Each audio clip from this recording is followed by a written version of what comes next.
"Ma'am, this area is for brief attendees only," the young lieutenant said.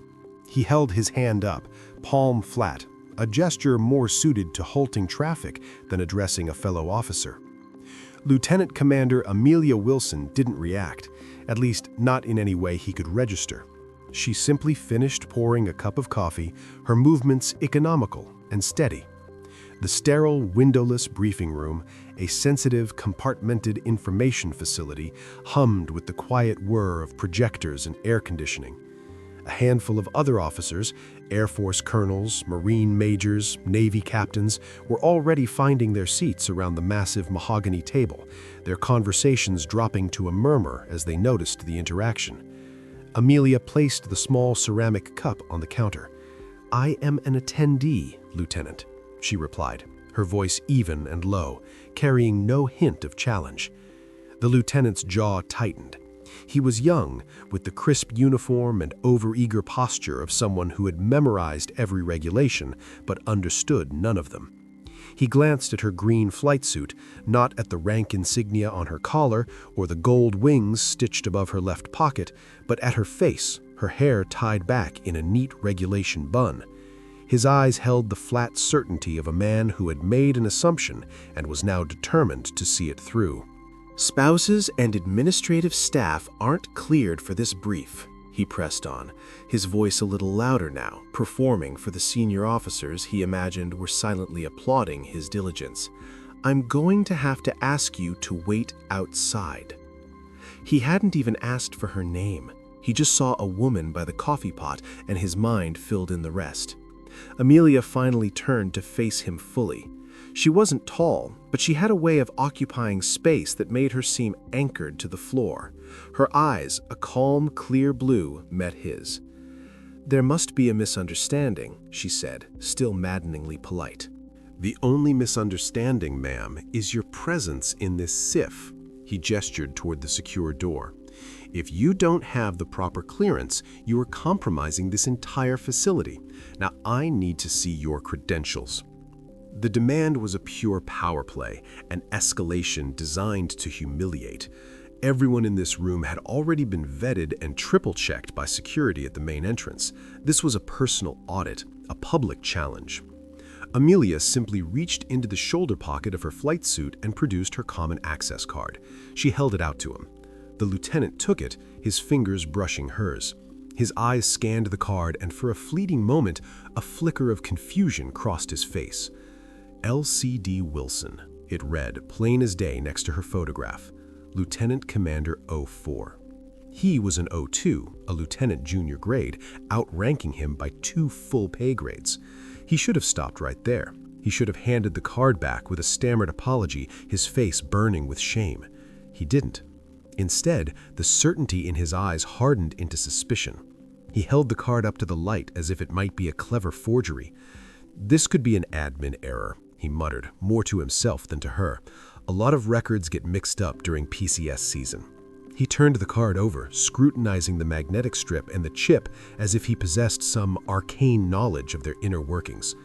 "Lieutenant," Amelia said, her voice dropping a fraction of a degree, "my card is valid." "That remains to be seen," he retorted, his pride now fully committed to this disastrous course. He walked over to a small security terminal near the door, a secondary checkpoint rarely used unless there was a serious alert. A Marine gunnery sergeant standing guard by the entrance watched the exchange, his face an impassive mask, but his eyes followed the young lieutenant with a look of profound weariness. He had seen this movie before. "I'm going to need to run a full verification," the lieutenant announced to the room at large, as if he had uncovered a major security breach. "We can't be too careful." He slid Amelia's card into the terminal. The screen glowed and he began tapping at the keyboard, his movements unnecessarily sharp and loud in the quiet room. The other officers were now openly staring. An Air Force bird colonel, a woman with silver hair and an eagle on her shoulder, shook her head almost imperceptibly. A Navy captain sitting at the head of the table cleared his throat, a low rumble of disapproval. The social temperature of the room was plummeting. The lieutenant was either oblivious or didn't care. He was on a mission, a self-appointed guardian of protocol. "It says here you're naval aviation," he said, staring at the screen. He turned to look at her, a smirk playing on his lips. Public affairs, I assume, or maybe a meteorologist. They issue flight suits to a lot of support personnel these days. The insult was precise, designed to diminish her. He wasn't just questioning her presence, he was questioning her profession, negating the very meaning of the uniform she wore. He was telling her and everyone in the room that even if she was an officer, she couldn't possibly be one of the ones who mattered. Not a pilot, not one of the tribe. Amelia's gaze drifted down for a moment to the set of golden wings sewn onto the olive-drab fabric of her flight suit. They were slightly worn, the gold threads frayed at the edges from years of use, from the constant rubbing of parachute harnesses and survival vests. For an instant, the sterile briefing room disappeared. The low hum of the air conditioner became the roar of two General Electric F414 engines at full afterburner. The polished mahogany table became a canopy of plexiglass streaked with rain and salt spray. She wasn't standing on carpet. She was strapped into a Nasus ejection seat, feeling the violent, controlled crash as her FA-18 Super Hornet slammed onto the deck of the USS George H.W. Bush in the middle of a moonless night in the North Atlantic. The landing was a terrifying ballet of physics and faith. Catching the third wire at over 150 miles per hour, decelerating so rapidly it felt like hitting a wall. Those wings weren't a decoration.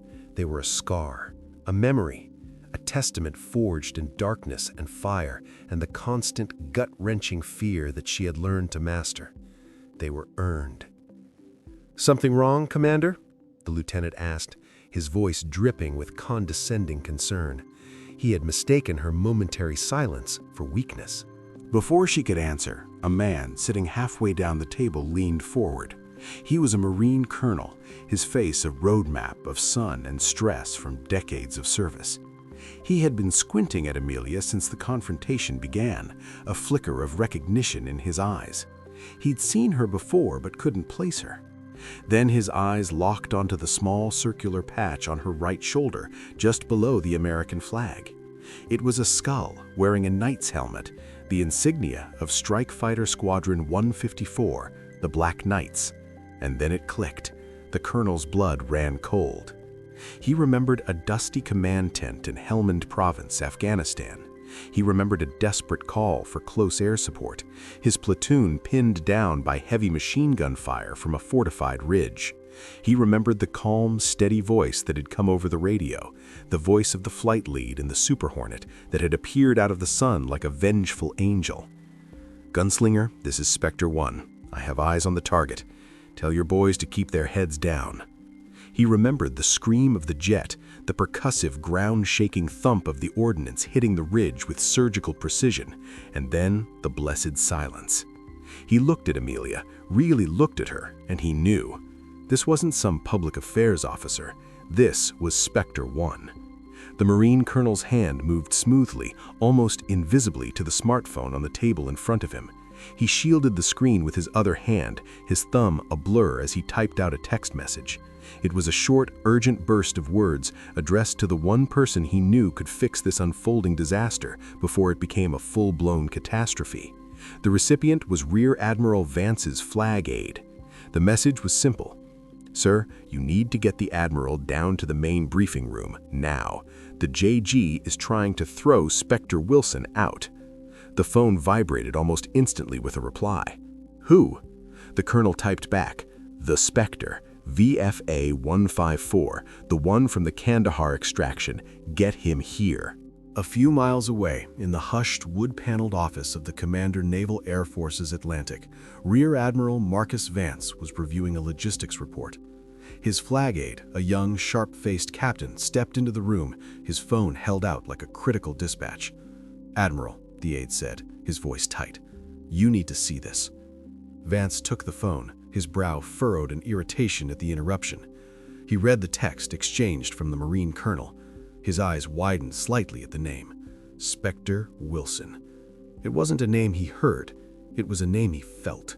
A name that carried the weight of after-action reports and award citations. "Wilson," Vance said, looking up at his aide. Amelia Wilson is here? Apparently, sir, the aide confirmed, and a lieutenant junior grade is creating a procedural issue. Vance didn't need a more detailed explanation. He knew exactly what procedural issue meant when it involved a decorated female aviator and an overzealous junior officer. He tossed the phone back to his aide and stood up, his chair scraping against the hardwood floor. He walked over to his own terminal, his fingers flying across the keyboard with a speed that belied his age. He pulled up Amelia Wilson's service record. The screen lit up with a career that read like a recruiting poster. Distinguished Flying Cross, 8 air medals, over 3,000 flight hours, 912 carrier-arrested landings, more than 200 of them at night. Top Gun graduate, call sign Spectre, flight lead for the mission that rescued a SEAL team under fire near Kandahar, squadron weapons and tactics officer. Her most recent assignment was as an instructor, teaching the next generation of fighter pilots how to survive the most demanding environment on Earth. Vance stared at the screen for a long moment, a storm gathering in his eyes. He looked at her official photograph, the same calm, steady eyes he remembered from her last medal ceremony. He felt a surge of cold fury, followed by a deep, protective pride. "Get my cover," Vance said to his aide, his voice a low growl, "and tell the Master Chief he's coming with us." This wasn't just about correcting a lieutenant anymore. This was about defending the honor of one of his finest. Back in the briefing room, the lieutenant had reached the apex of his folly. He had logged out of the terminal, unable to find any flaw in her credentials, but unwilling to admit defeat. He strode back toward Amelia, holding her CAC card between his thumb and forefinger as if it were contaminated. "While your credentials appear to be in order for base access, Commander," he said, loading the title with as much sarcasm as he could muster, "your clearance for this specific briefing is not registering. It's likely an administrative oversight you'll need to take up with your command." He was inventing procedure as he went, digging his hole deeper with every word. "So, for the last time, I'm going to have to ask you to leave. If you refuse, I'll have security escort you from the premises. We can also discuss the fraudulent wear of aviation insignia if you'd like to continue pushing this." The accusation hung in the air, toxic and unforgivable. Impersonating an officer was a crime. Fraudulent wear of insignia was a profound insult, a stain on one's honor. The room went utterly still. The hum of the electronics seemed to fade away. Even Amelia's unshakable composure finally fractured. It wasn't anger that flashed in her eyes, but a deep, weary pain.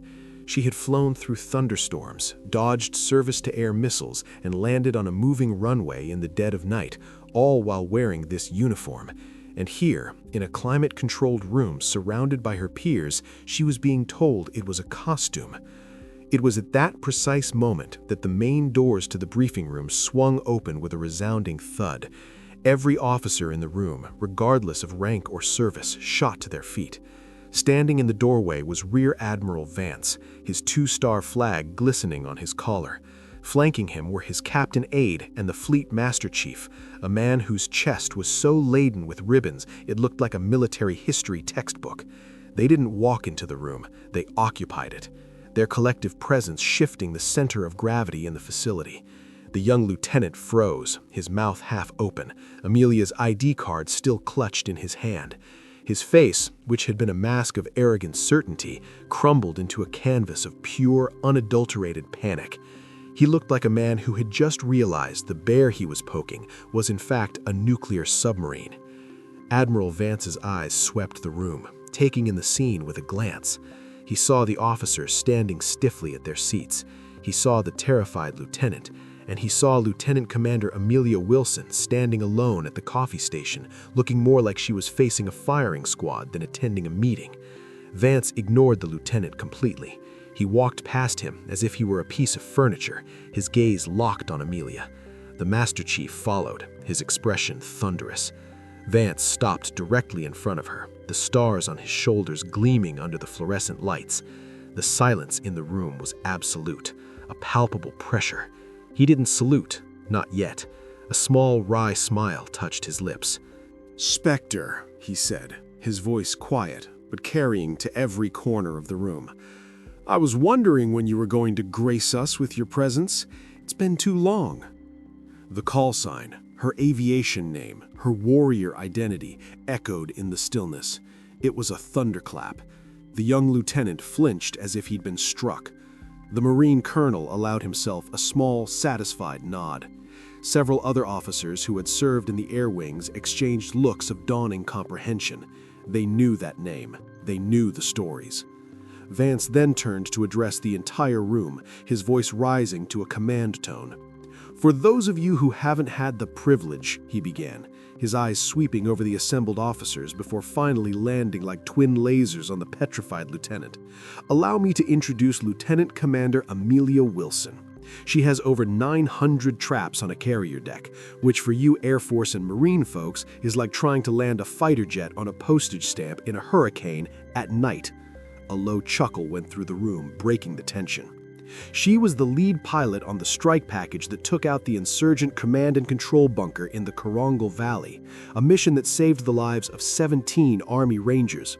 She was the pilot who, after a catastrophic engine failure and partial hydraulics loss, managed to bring her crippled Super Hornet back to the boat instead of ejecting, saving the Navy a $60 million aircraft. She did that with visibility at less than a quarter mile. The Distinguished Flying Cross she was awarded for that bit of airmanship is, in my opinion, the least we could do. With each sentence, the lieutenant seemed to shrink, his face draining of all color. He was no longer just wrong, he was catastrophically, historically wrong, and he was learning it in front of a room full of the most powerful people on the base. She has forgotten more about carrier aviation and strike tactics than most people will ever learn, Vance concluded, his voice ringing with authority. He turned back to face Amelia, his posture shifting from that of a commander to an officer greeting a respected peer. He brought his hand up in a salute so sharp it could have cut glass. "Welcome to the brief, Commander," he said, his voice filled with genuine respect. "We need your expertise on the Iranian interdiction scenarios." Amelia's back straightened. The weariness in her eyes was replaced by a familiar fire. She returned the salute with equal precision, her movements crisp and sure. "Glad to be here, Admiral." The transfer of power was complete. The public vindication was absolute. Vance then let his gaze fall upon the lieutenant. The Admiral's voice dropped back to a low, chilling calm. "Lieutenant," he said, and the young man flinched. "Report to my office at 1500 with your commanding officer. You and I are going to have a detailed conversation about situational awareness, professionalism, and the United States Navy's core values of honor, courage, and commitment, which you seem to have misplaced." He didn't raise his voice. He didn't need to. The quiet fury was far more terrifying. He plucked the cack from the lieutenant's numb fingers and handed it back to Amelia. "Admiral," Amelia said, stepping forward slightly. Her voice was steady, betraying none of the turmoil she must have felt. "With all due respect, the lieutenant was attempting to follow security protocol. His execution was flawed, but the principle of vigilance is sound. The standard is the standard for a reason." She looked at the young man, not with anger, but with a kind of detached disappointment. "The standard just has to be applied fairly to everyone every time, regardless of what you think you see." It was a masterclass in grace. She wasn't asking for an apology or for retribution. She was reinforcing the ideal that the institution was more important than any single person's ego, including her own. She was teaching as she spoke of standards, of the unblinking application of rules. Another memory flashed behind her eyes, brighter and more vivid than the last. She was in the cockpit again, this time not landing, but launching. The catapult officer on the deck below gave the signal. The world dissolved into a blur of controlled violence. In less than 2 seconds, her aircraft went from 0 to 165 miles per hour. The G-forces were immense, crushing her into her seat. But her hands were steady on the controls, her eyes scanning the instruments, her mind already a dozen steps ahead, focused on the mission. That was the standard, absolute perfection every single time, because lives depended on it. Those golden wings weren't just about skill, they were about a sacred trust, a trust the young lieutenant had failed to see. The fallout was swift, but not in the way most expected. Lieutenant Peterson was not discharged, but he was removed from his position at the command and reassigned to a logistics billet, where his capacity for embarrassing the Navy would be significantly curtailed. Admiral Vance mandated a command-wide refresher on equal opportunity and leadership training, using a carefully anonymized version of the incident as a case study in unconscious bias. He also instituted a new mentorship initiative, pairing junior officers with senior enlisted and seasoned mid-career officers like Amelia, hoping to build the kind of understanding that regulations alone could not. A few weeks later, Amelia was in the base commissary picking up groceries after a long day in the simulator. She heard a tentative voice behind her. "Commander Wilson?" She turned to see Lieutenant Peterson. He was in civilian clothes, and without the starched uniform and rigid posture, he looked younger and smaller. His face was pale, and his eyes were fixed on the floor. "Lieutenant," she acknowledged, her tone neutral.